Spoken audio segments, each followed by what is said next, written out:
Journalists from the Russian publication Project analyzed all public events with the participation of Russian president over the past year and came to the conclusion that Putin spent only 147 days in public. That is less than 5 months out of 12. He is concerned about his personal safety. Why? He turned 70. This is the age of summing up the results, the age of very great caution, because he knows that this is the age of risks. In January, Putin stayed in public for only 7 days. The rest of the time, the dictator did not travel outside his residences. Also, neither journalists nor anyone else was invited to his meetings except close officials and loyal politicians. It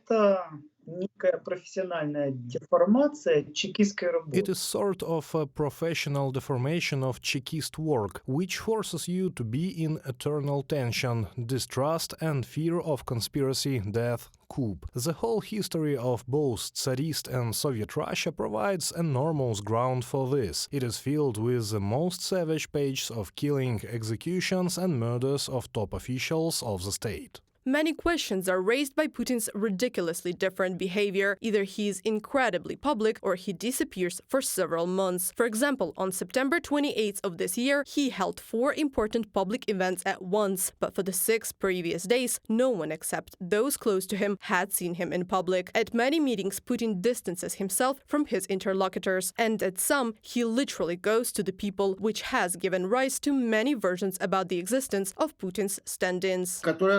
Who willingly communicate, are not afraid of distances, hug each other, shake hands. The real Putin, as we see, sits very far from everyone who could, for example, infect him with the virus.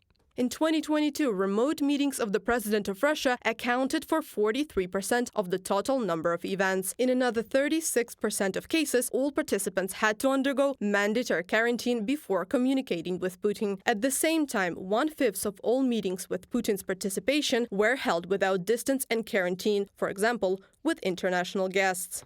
This distancing sometimes takes on striking forms. We discovered that at many forums a fence is literally placed in front of the president on stage, separating the head of state from the audience, and on the street Putin's interlocutors are forced to stand at a distance of more than 10 meters from him, behind a specially drawn red line, from an article in the project publication. According to media reports, his guards and doctors spend the most time with Putin. Investigative journalists write that the Russian dictator has not one bunker, but several. Almost every mansion and estate of his, which are located in different parts of Russia, has underground premises. Also, paranoia about his security is confirmed by the fact that Putin has not traveled by plane for the last 2 years. According to the Dossier Center, the Kremlin dictator travels on armored train worth $77 million. Reported by Anastasia Tarnavska, Victoria Smirnova, UATV News.